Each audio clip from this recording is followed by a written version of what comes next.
are back with another video. Before we get into the video, like, comment, okay, and subscribe to the channel. Now, it has been reported that the highest selling female rapper of 2025 is Cardi B. Number 2 is Doja Cat. Number 3 is D0JA. Number 4 is Gorilla Glue. And number 5 is Nicki Minaj. And Megan Thee Stallion not even on the list. Okay? How Gorilla on the list and Megan not? That's very interesting. But let me know how y'all feel about it. A lot of people are gagging at Cardi B being number 1, but she just dropped an album. So, of course, she's going to be number 1. I wouldn't expect anything less. It would be sad if she wasn't number 1, okay, with all the shit she's been talking. Remember, she was telling female rappers if she did their numbers, she would jump off a plane. Meanwhile, she's kind of doing their numbers. I think it was the Every Time remix, which did 33,000 streams on Pale5 within 24 hours. She did not acknowledge that. But the remix did terrible on the charts. And, you know, I have yet to see her jump off a plane. So that's one thing about Cardi B. She tends to, you know, always act like she better than all the other female rappers. But then when the numbers come out, it doesn't show that all the time. But she did do 199,000 first week for Am I Delusional album. So that's better than most rappers, even though she didn't outsell Nicki Minaj. Now, it looks like Stefan Diddy is getting ready to put another baby in Cardi B. He posted on his Instagram, when she cook so good that now you thinking about 3 kids, a house, and a dog in the back, okay? A lot of fans feel like he's talking about Cardi B, because if you guys remember, he's called Cardi B his wife in Spanish in a recent interview that he did. Now, in my opinion, I'm like, don't you already got 3 kids? What are you thinking about 3 kids? You got 3 kids. You don't have to think about it. Boy, oh boy, these men are hilarious. Don't you got 3 kids? No, you don't got 3 kids with Cardi B, but you just had 3 babies back to back with 2 other women, okay? So I don't understand why you need to think about having 3 kids when you already got 3 kids. That's what I'm kind of confused about. I need you to really explain that to me, okay? But I can see Cardi B getting knocked up, because that's one thing Cardi B can do is she can have a baby, okay? She may not be a great rapper, but she can definitely have a baby. So I would not be shocked. I don't think it would be a smart idea, though. You know, I can definitely see Off the Cheat going ape shit if Cardi B gets knocked up again, okay? It's like, you knocked up again and you not even divorced. Already thinking about having another baby with a woman that's married. There's got to be something in law, like in literally the state laws. I don't know if it would be in the federal law, but something where you can't just have kids with other people if you're still legally married. I feel like that's just wrong. Boy, oh boy, she getting her lick back at Off the Cheat, though. Okay, she making him pay for all the times that he cheated. She getting her lick back. She's not letting up at all. Now, moving on from that, Doja Cat got more heat coming. And I'm absolutely happy about it. Gorilla Glue's camp has reached out to Doja Cat to do a collaboration. Okay? Doja Cat and Gorilla Glue is going to sound a hot ass mess, but I'm here for it. Okay, I'm absolutely here for it just to see how terrible it's going to sound so I can get a good laugh. But that's going to be a mess because Gorilla Glue, I don't think she should be rapping on no record with Doja Cat. But then I feel like Gorilla likes to experiment because she did a record with Selena. She did a record with Flo. She was on Musty Walker's album. So I feel like Gorilla Glue, she liked to experiment and try different sounds. So it actually might eat low key. I definitely might be here for it. I think that might be fire low key because I feel like Doja Cat, she can dumb it down for Gorilla. She's definitely a diverse artist. Now, moving on to Scratch Off. Scratch Off got to come to the front of the congregation because unfortunately it looks like her family secrets may come out. Vicky Jr., Scratch Off's sister, whoever this chick is, claims that she's related to Scratch Off, but Scratch Off does not claim her. Let's take a listen to what Vicky Jr., Scratch Off's sister has to say. They trying to figure out, why Latto don't claim me and shit. Y'all guess is as good as mine. I'm not giving them too much. I ain't spilling too much. But when I do write that book or do that podcast, she gonna be mad. Because I'm gonna give the people what they need to know, okay? Same daddy, y'all, same daddy. Oh, y'all, she don't talk to me because I'm the broke sister. How many times I gotta say this? I'm sorry, you probably new in here. I'm the broke sister. She don't talk to me. It's about to hit the fan for sure. They need to hit the fan. Something ought to hit the fan. I don't know who this lady is, but she's claiming that she's Scratch Off's sister. She's saying Scratch Off don't talk to her because she's the broke sister.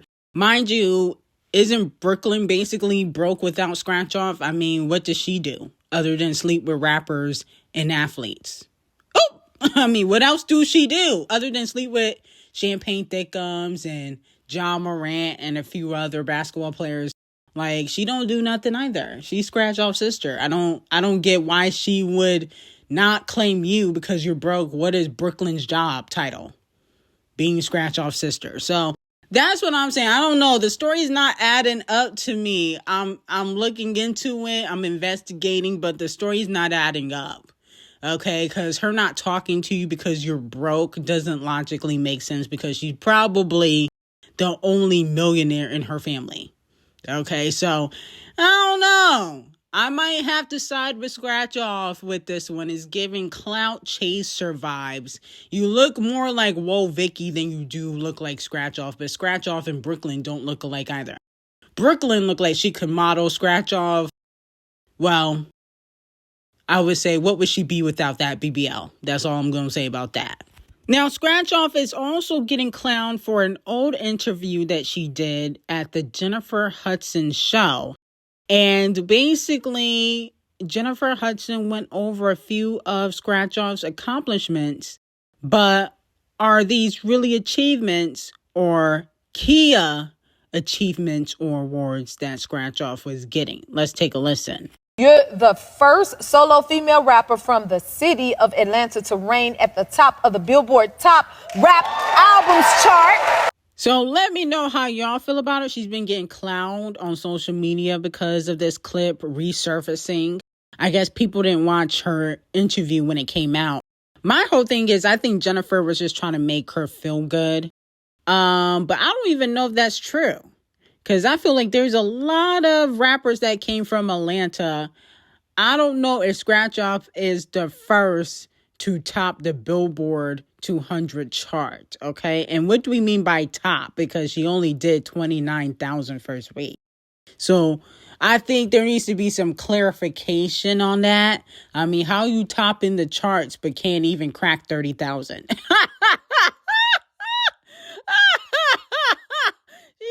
She topped the charts but couldn't even crack 30,000 first week. Okay, you know what? Now, a lot of fans are bigging up Queen Bee and clowning Teddy Swims because he recently did an interview. And he said that he sometimes uses AI while making music. He said instead of taking time to reproduce something over and over and over again in many different ways that would take months sometimes to do, you can get the idea of what something would be fully fleshed out in this lane if you use it the correct way. I think it's just a beautiful tool. So he's bigging up AI. But a lot of fans are bringing up an old interview that Queen Bee did when she was talking about making the Renaissance album. She was asked before Renaissance came out, okay, we waited long enough to ask, when can we expect new music? And she said, I've been in the studio for a year and a half. Sometimes it takes a year for me to personally search through thousands of sounds to find just the right kick or snare. One chorus can have up to 200 stacked harmonies. Still, There's nothing like the amount of love, passion, and healing that I feel in the recording studio. After 31 years, it feels just as exciting as it did when I was 9 years old. Yes, the music is coming, okay? So that's what Queen B said, basically, that it can take a while for her to make music because she's harmonizing, she's picking certain beats, she's looking for a certain drum or snare for a sound. But now artists are using AI to complete those tasks. So Teddy Swim is receiving backlash for it. Here's my thing. A lot of these artists are probably going to be using AI. I feel like Queen B in the future, she might start using AI. Okay, I think a lot of artists in the future are going to start using AI. And, a lot of labels are backing AI, including Camel Face. Camel Face has decided that he will be backing AI. He went to Dubai to invest in an AI company. So I'm pretty sure Queen B, even though she said AI scared her, she will be using it in the future. I wouldn't put it past her. Now, did the Queen of Christmas, Queen Mariah, put a few phone calls in to get MÜNԻ Long removed off the Brandy and Monica tour? That's what some fans are speculating. Now, as we know, MÜNＩ Long's been getting dragged on social media because she basically put up a spoof video clowning Mariah and promoting her new single. Because as we know, Mariah said that she didn't like people covering her songs. As we know, MÜNIL Long did a tribute to Mariah, I think it was last year or a few months ago. And with that being said, she's been getting clowned. A fan said, while we're here, MÜNIL Long is a stupid stage name for an R&B singer. Okay. And unfortunately, now it has been announced that MÜNIL Long will no longer be on the Brandy and Monica tour opening up. Okay. Now I think she was opening up with Kelly Rowland, but I don't think that they were doing the same dates. But with that being said, MÜNIL Long decided to post on Instagram. She said, as many of you know, I've been battling some health issues throughout the Boys Mind tour despite doing everything I can to push through. My doctors have made it clear that it's not safe for me to continue with the remaining dates of the tour. I truly will miss seeing you all out there, and I'm incredibly grateful for this opportunity, okay? Now, some fans are saying that she's not really sick, even though I do remember her announcing that she did have lupus. But a lot of fans believe that a phone call was made and Mariah called Brandy and Monica and told them remove the heifer off the tour. Let me know if you guys believe that, or do you think it's some health issues? I think it's definitely health-wise. If you want the real tea, if she is blackballed for what she did to Mariah, that is on Patreon. If you want the real scoopity scoop on that. But I definitely believe that it's due to health issues. And the reason why I believe that is because, yes, Mariah could probably make a phone call to Brandy and Monica, but then, they're liable to get sued. When you book somebody for a tour, there's contracts involved. You can't just kick somebody off the tour because you don't like what they said. That's not how that works. Because if they have a contract, and usually an opener does have a contract, just like, the headliner does, they could sue. You kicked me off the tour because you didn't like what I said. I remember there was something about Champagne Thickums trying to do that to Future years and years and years ago before they became cool. But Future says something about Champagne Thickums, like his music is for the streets, and Champagne Thickums trying to remove him off the tour, and Future threatened to sue. You can't just do that. All they would be able to do in the future is not work with MÜNIL Long. But honestly, it's not really their fight, okay? No shade, Miss Mariah, you started it, she finished it. It's not really their fight, and I don't really feel like they may not really care, because at the end of the day, Mariah's a diva. She can dish it. She surely can take it. And that's why I think she's quiet now. She knows that, she's with the smoke. She gonna get the smoke. Now, moving on from that, a lot of fans are happy that SZA has publicly stood up for the actress and singer Cynthia Erivo. And with that being said, a lot of people have been making fun of Cynthia and her relationship with Ariana, because people feel like they're too close. A lot of people are saying that she gives masculine energy. Okay. And so SZA, who responded to a nasty TikTok of a fan complaining about the mistreatment that Cynthia is getting. SZA said it's not bugging or no one is too woke. It's classic misogyny, nothing else. Can't believe it's openly a thing in 2025. Everyone's gonna have cognitive dissonance 2 years later.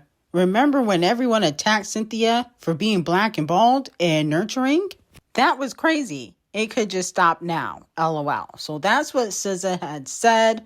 A lot of people feel like Cynthia is receiving racism, okay, and misogynistic comments because of the way she looks. So let me know how y'all feel about it. In my opinion, I feel like with Cynthia, even though I'm glad that she protects Ariana, sometimes it do look like she be doing too much because they do have bodyguards. Of course, that one fan, hopped on Ariana for absolutely no reason. And obviously, Cynthia came to the rescue. Don't know where the bodyguard was that day. Maybe the bodyguard took a pay cut, but usually there's bodyguards with these actors and actresses. So, there was a time where it looked like she was fixing Ariana's necklace in an interview. Sometimes she be doing too much. Okay, I'm gonna just be honest with you. Sometimes I think she be doing a little bit too much. I do have the real tea on their relationship on Patreon. Link would be in the description. But I do feel like she do suffer some misogynistic comments and people do clown her because of the way she looks. Okay, I do think like two things could be true at once. Yes, there's a lot of racism going on around here. People do clown her for absolutely positively no reason. But Cynthia, I think, I wouldn't say 9 times out of 10, but I would say 7 out of 10 or 8 out of 10 times she be doing a little bit too much, or she is a little bit, I would say, possessive over Ariana. It does come off a little bit possessive, and there's really no shade, okay? But I understand because I got the real tea on their relationship on Patreon. But the point of the matter is, two things could be true. Anyway, I got some very hot tea on Sydney Sweeney, Nicki Minaj, Zendaya on Patreon. Link would be in the description. I hope you have a great day.